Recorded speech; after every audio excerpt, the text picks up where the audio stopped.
Hi everybody and welcome to Creatively Cass. I'm so excited to be part of the holiday photo card blog hop, and I hope you guys have already seen a lot of fun projects. I will warn you, the first couple of minutes of my video is a little grainy. I don't know why that happened, but it does get better, I swear. So I've been following Darlene for a few years now. I love her cards. I've been watching her videos for so long.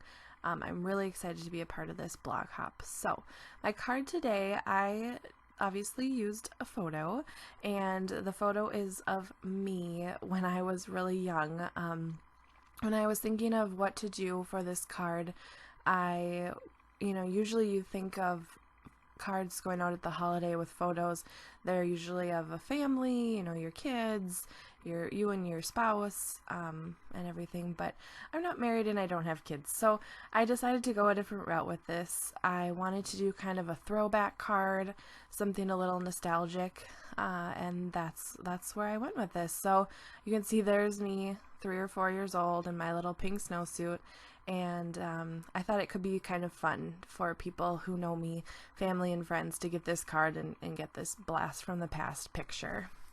So as you can see, I've made 2 cards already, and I'll be making 2 more over the course of this video. I like to make at least one and use it kind of as a guide when I make the rest, if I'm doing a group batch of cards.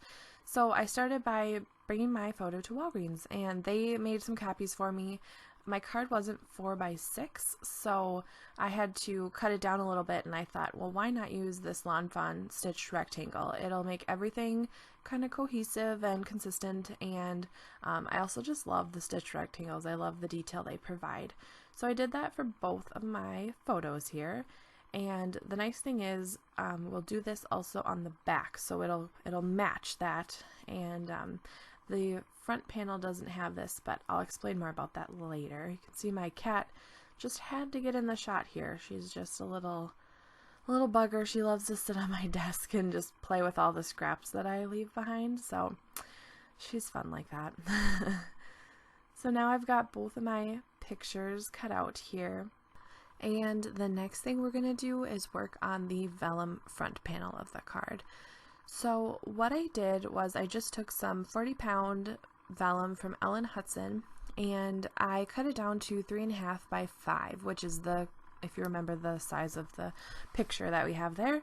And I wanted to keep with that stitching like the rectangle had provided, but I didn't die cut it from that because I wasn't sure how I would feel about glue showing through if I had to attach it that way. With the vellum, it shows the adhesive that you use so much. So I decided I was going to stitch that onto the photo instead. And you can see here, it looks really nice. It turned out pretty good, and the nice thing is you see that stitching, and then you open the flap and there's that faux stitching inside, and it looks really cute. And I am not a sewer, so if you're worried about, doing a perfect little stitch across, mine was not perfect, but everything else kind of hides that fact when you get the stamping and everything done. So that's really nice. And you could see on the back there, it looked kind of ugly on the back, but we're going to cover that up anyways, so you don't have to worry about that showing through. So next, we're going to stamp our sentiments, and I'm using this set from Mama Elephant. It's called Labeled Messages. I really, really like this set, and I was so excited to be able to use it because it has that little Be Merry sentiment, and then I just thought I'd do that XOXO with it. So I'm going to pull those off and use my Misty tool, stamping tool here. You don't have to use your Misty tool, but it is nice because then you can do a lot of cards at once, and you'll get the exact same placement. You won't have to worry about having all of them be a little bit different. It's as easy as pie. So I really, really like using this. You can see I just put my card in there. I put my magnets down so that it wouldn't move, and I'm using my powder bag here because I don't want any of that powder to stick where it's not supposed to, and that really, really helps with that. Now I did this a little backwards. When I made my first 2 cards, I did this heat embossing and everything before I stitched it on, but I was just so anxious about stitching on that piece that I just stitched it on, and then I was like, oh crud, I have I have to heat emboss this panel first. So I did a little backwards in the video, but it turned out okay. It really wasn't a bad thing. So I'm stamping in Versamark ink, which is just a clear sticky ink, and it's going to hold that embossing powder on the card really well, and it'll make it so that when you heat it, it won't, you know, fly away from the force of the heat gun. So I always like to use a little coffee filter, and I'm using some white embossing powder. This is from Simon Says Stamp, and it's just a fine white embossing powder. It's really my favorite white embossing powder because these sentiments, if you look at the letters in there, they're so dainty and just really detailed, and it really gets the details though without, you know, having it all melt together, which is really good. So you can see I did not heat emboss it. I did not heat it up between stamping the XOXO because I didn't want to put any more heat on it than needed, so I really want to do them all at once. And so I'm doing the XOXO in some Hero Arts silver embossing powder. This stuff came with one of the monthly kits that they do, so I don't know exactly what it is, but it's just a silver embossing powder. And you can see here I'm using my heat tool, and I'm trying to keep the gun away from it, you know, until it starts melting. I'm trying not to keep the heat on it too long, I guess is what I'm trying to say, because I really don't want my vellum to warp. And it warps a little bit, but you can't really notice. Once it's got all those layers attached to it, it really doesn't show very much. So my next step here, I've got these 3 snowflakes, and they are from the Circle Sayings Holiday from Simon Says Stamp, the stamp set. And I really like these little snowflakes. They're just super cute.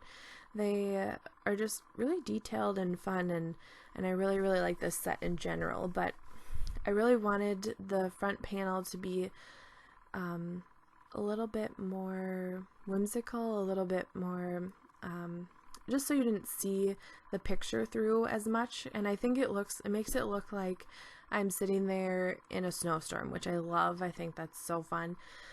And so what I did is I put all of these snowflakes onto my Fiskars stamp press, and I'm using my StazOn white ink, and this ink is awesome. It's also really messy, so I love using it, but it's also kind of a pain because it's just such a mess. But so what I did is I put those snowflakes on there, and then I would ink them up and stamp them on my card. And I just kind of looked at the cards that I had before and kind of got an idea of where to stamp them, but also it's just kind of nestling them in and making it look like, so there's no empty spots when you're doing this, and it's really not difficult to do. And if you do have any empty spots, you can always fill it in with smaller things, or I was even kind of considering for a while doing some like little, with my white gel pen, little white dots,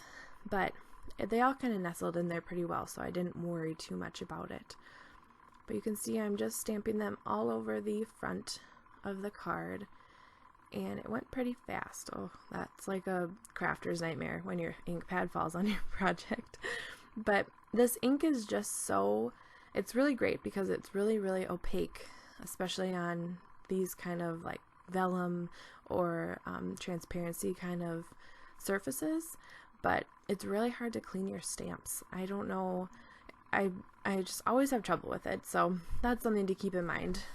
But I did both of the cards with those snowflakes, and now I'm taking some Bristol Smooth cardstock and just die cutting that same exact rectangle that I did the photo from, and this is going to be the back of our card. So what I'm doing here is I'm putting the piece in the MISTI again, and this is another instance where it'll make it just so much easier and quicker to have the MISTI. Like I said, you don't have to have it, but it does make it a little bit easier. And I'm using a sentiment from this, I think it's Concord and Ninth.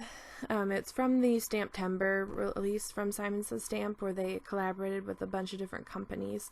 So I don't know that it's available anymore, but you could really do any sentiment there. It's called Cozy Christmas, and it's got that really cute pine cone, which I still haven't used yet, but I'm really excited to use in the future. So I stamped that on the rectangle, same thing as before, just with my Versamark. And for this one, I'm not going to use the white or the silver, but I'm going to use this Tim Holtz, I think it's platinum tin. Shoot, now I can't remember, but it's just this really dark gray embossing powder, and it's really pretty. It kind of goes with the whole card, you know, the deck in the background is that dark gray, so it kind of just makes the whole thing go. Oh, it's watering can. My bad. So I just put that on there, same as before, super easy process, and let the excess fall into that into the coffee filter. I didn't used to use the coffee filters to collect. I just used like a piece of paper to collect the leftover, but the coffee filters are so easy and they last for so long. I had a couple little spots where the powder stuck where it shouldn't have, so I just used a dry brush and cleaned it up a little bit, and that really helped. So then I just let my heat gun heat up a little bit before I brought it to my paper. And I started on the back. I really didn't want it to warp. They kind of warped anyways, but it turned out fine because with all those layers, the card and that Bristol cardstock, it really wasn't a big deal. It kind of held itself straight when you put it all together. So now that I've got the heat embossing done, I'm going to grab some of my distress inks, and I really love these two colors. I've got this spun sugar, and then I'm going to grab worn lipstick, and it just kind of goes with the front of the cardigan, the picture, and that pink and gray look. And I'm just taking my mini blending tool and putting color basically up to the sentiment. It's kind of going to get lighter towards the center there, and I've sped this up quite a bit just because it's a little bit of a lengthy process. I mean, it doesn't take too long, but it's kind of putsy, and it's pretty straightforward though what you have to do. So I use my blending tool, and then what I'm going to do is bring in that darker color, and because I just felt it needed a little bit more depth. It needed something just a little bit more, so I grabbed that one lipstick, and I'm just putting that right on the edges, the corners basically, and it just brings in a little bit more color, a little bit more depth. You can see on this second one I did it a little bit darker, and I kind of like that even a little better. It just looked really nice. So now that I have that done, I'm going to take my distress sprayer, which is just basically an empty water bottle, and I spritz this water all over, and it's really hard to see in the video here, but I think you'll see it better in the pictures. It creates these little splotches on the cardstock, and then you use a towel and dab it up, and it pulls that ink away. So it's gonna make it look a little distressed, a little bit more textured, and I think it just adds a little bit more interest. So I really like that look. If you've seen my cards, you know I use that quite a bit. So nothing new there really. And then I'm using my heat tool because I just wanted to speed along the process of drying, and so I could put this card together. You could certainly just let them air dry if you wanted, but I just was impatient like always. And so now everything is pretty much done. I just have to put it together. So I like to use a really strong adhesive to put these together because I just don't want them falling apart on someone. So I grabbed my Tombow Mono Extreme Adhesive, and I just applied it to the back of this, and then I lined up the Wishing You Cozy Christmas panel with the photo, and that was about it. You can see here, I always start in one corner, kind of go across and then down, because I'm notorious for getting them lined up wrong, which drives me crazy.